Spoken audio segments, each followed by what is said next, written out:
Did you know that car crashes are the leading cause of injury and death for children my age, and my age, and my age? 4 out of 5 car seats are not properly installed. Learning a few simple steps on how to correctly install my car seat could save my life. That's right. The purpose of this video is to teach parents and caregivers how to avoid some of the common mistakes that occur when installing a car seat. So, what are we waiting for? Let's get rolling on the road to safety. The first step is to select the right car seat for your child. There are 3 main categories of car seats: rear-facing car seats, forward-facing car seats, and booster seats. Babies and toddlers should ride in a rear-facing car seat as long as possible. The American Academy of Pediatrics advises parents to keep their toddlers rear-facing until at least the age of 2 and until they reach the maximum height or weight limit of their rear-facing car seat. This usually ranges between 35 and 45 pounds depending on the model.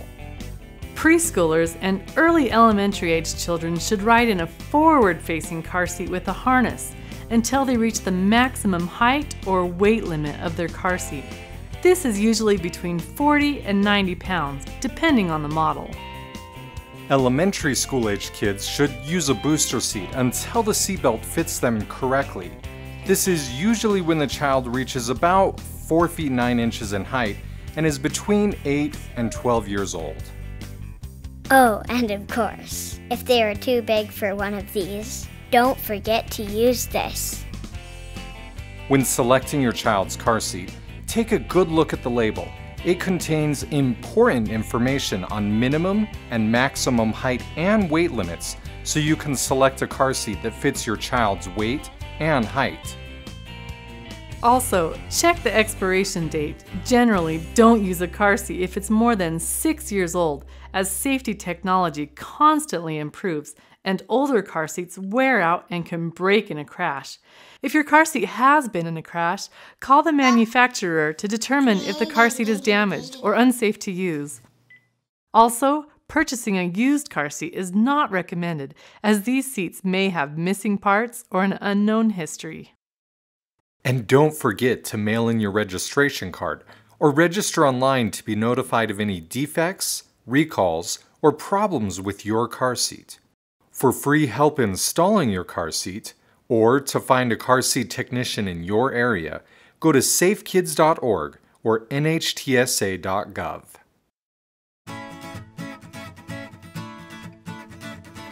Rear-facing car seats provide the best protection for your child during a crash. Notice the difference between a rear-facing car seat and a forward-facing car seat in a frontal crash. With the forward-facing seat, the crash forces are concentrated onto the child's shoulders, head, neck, and spine. If a young child is moved forward-facing too early, their body cannot handle these forces, which can result in serious injury, death, or paralysis. With the rear-facing seat, the crash forces are absorbed by the shell of the car seat instead of by the child's body. The shell also supports, cradles, and protects the child's head, neck, and spine. So keep your child rear-facing and better protected until at least the age of 2 and until they reach the maximum height or weight limit of their rear-facing car seat. There are 2 main types of rear-facing car seats: rear-facing only car seats, which are also called infant seats, and convertible car seats. This is a rear-facing only car seat, meaning that it is designed to always be rear-facing, never forward-facing. Rear-facing only car seats come with a detachable base and a carrying handle, which allows you to easily snap the car seat in and out of the vehicle. If the base is not accessible, some rear-facing only seats allow you to install the seat without the base. Also, read your instruction manual to find the correct traveling position for the carrying handle. Maximum weight limits usually range between 22 and 40 pounds, depending on the model. Maximum height limits generally require the top of your baby's head to be at least 1 inch from the top of the shell. This is a convertible car seat. Convertible seats convert from rear-facing to forward-facing as your child grows. Convertible seats in the rear-facing position generally have higher maximum weight and height limits than the rear-facing only seats, so that your baby can stay rear-facing and better protected for a longer period of time. Because convertible seats can either be rear-facing or forward-facing, they have two belt paths. Use the path closest to the vehicle seat back. They also have an upright position for forward-facing and a reclined position for rear-facing. Convertible car seats have tether straps for forward-facing use. Unless your manual allows for their use while rear-facing, shorten the strap or attach it to the designated location on your car seat so it won't swing up and hit your child. While rear-facing, you may notice your child's legs folding like this. This is completely normal and is not a safety risk. Also, you will see several slots on the back of your car seat. For rear-facing, use the harness slots at or below your child's shoulder level. When installing your rear-facing car seat, be sure that the back of the car seat is at a 30 to 45 degree angle. Having a correct angle is very important. If the car seat is leaning too far back during a crash, too much force will be absorbed by the child's shoulders. If the seat is leaning too far forward, the baby's head can fall forward and make it difficult for them to breathe. To obtain the correct angle, use the adjustable foot on the detachable base. If your car seat does not have an adjustable base, a tightly rolled towel or pool noodle may be placed at the vehicle seat crack if permitted by the car seat manufacturer. Check the car seat's recline indicator, which is sometimes represented by an arrow or a line, to make sure it is at the correct angle.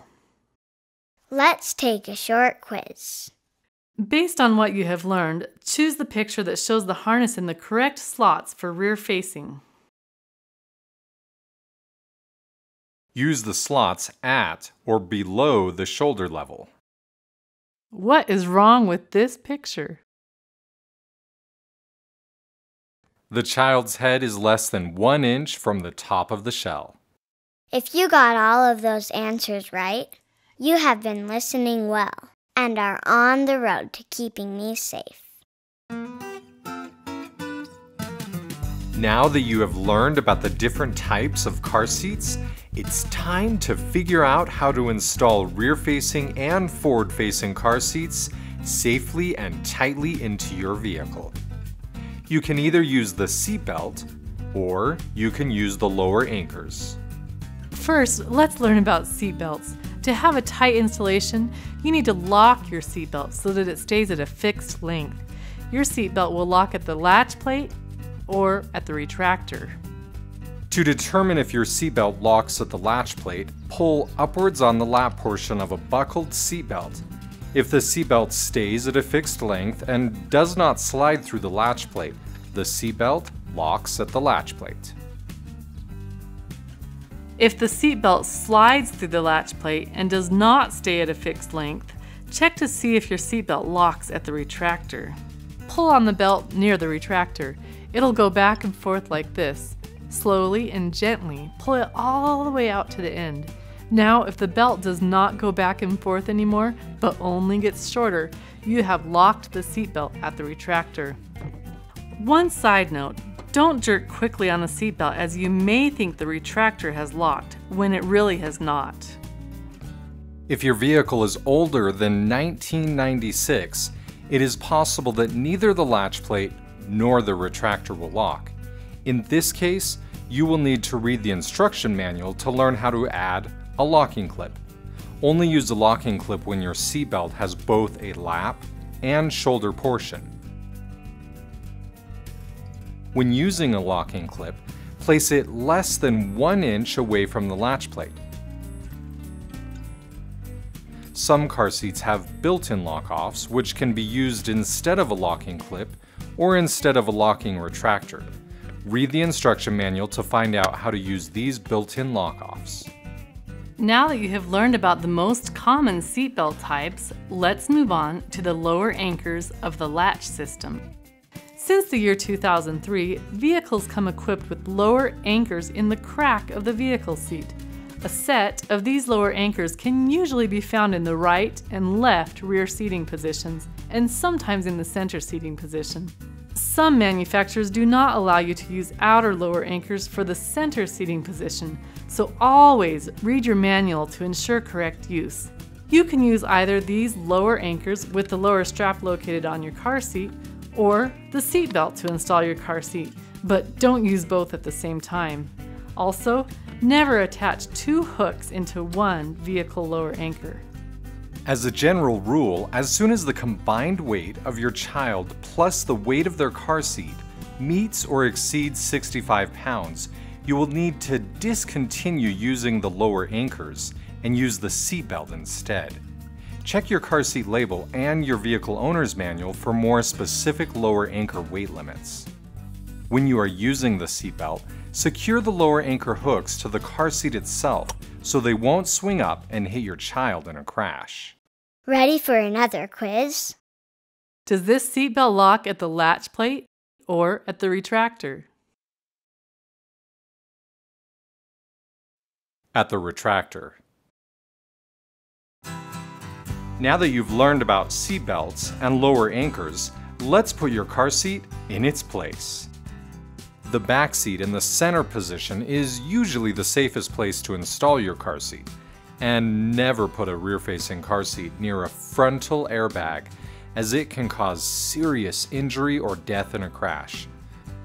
Always, always check your car seat manual and vehicle owner's manual to determine which seating positions are permitted for car seat use.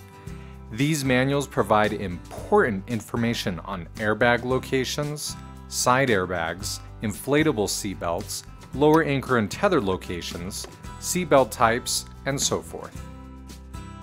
To install your car seat, follow these steps. First, consider whether your car seat will be rear-facing or forward-facing. Adjust the foot of the car seat to the correct position or angle. Move the harness into the correct harness slots, at or below your child's shoulders for rear-facing, or at or above your child's shoulders for forward-facing.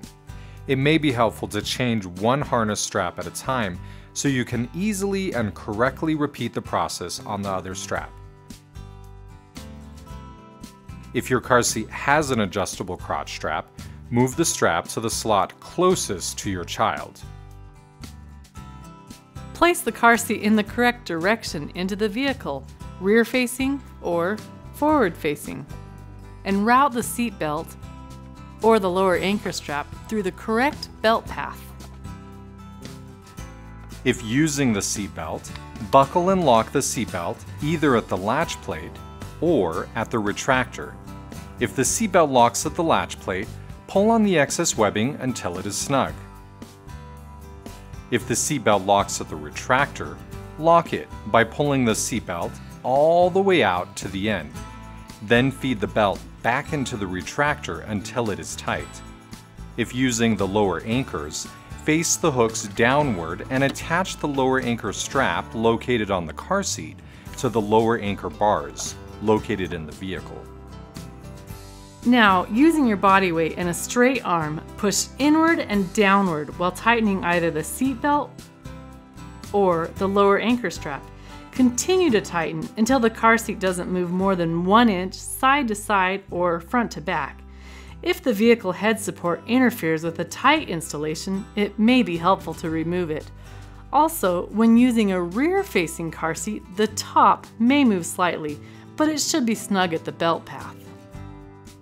For all forward-facing car seats, find the correct vehicle tether anchor by looking for this symbol or by checking your vehicle owner's manual and attach and tighten the tether strap. If your vehicle is older than 2001, it may not have these tether anchors. Call your vehicle manufacturer for instructions on how to add them. Most importantly, since there are many types of car seats and vehicles, always read your car seat instruction manual and your vehicle owner's manual to learn how to correctly and safely install your car seat into your vehicle. Congratulations! Your car seat is now safely installed into your vehicle. But now, the next obstacle is getting your child into the car seat. Buckle the harness, making sure the straps lie flat and snug. If the harness is loose, tighten it until you can't pinch any slack. Then move the chest clip to the armpit level. Be sure to remove any blankets or thick coats and place them outside of the harness, not underneath, as they could compress, causing the harness to become loose in a crash. Do not attach any items to the harness that did not come with the car seat or that were not made by your car seat manufacturer. These items may not be tested and can interfere with proper harness use. Well, it's time for another quiz. Which of these chest clips is correct? The chest clip should be placed at the armpit level. Do you notice anything wrong with this harness? It's loose and it's twisted. Did you answer correctly? Way to go! Thanks for keeping us safe and sound and properly bundled up in our car seat every time we take a ride.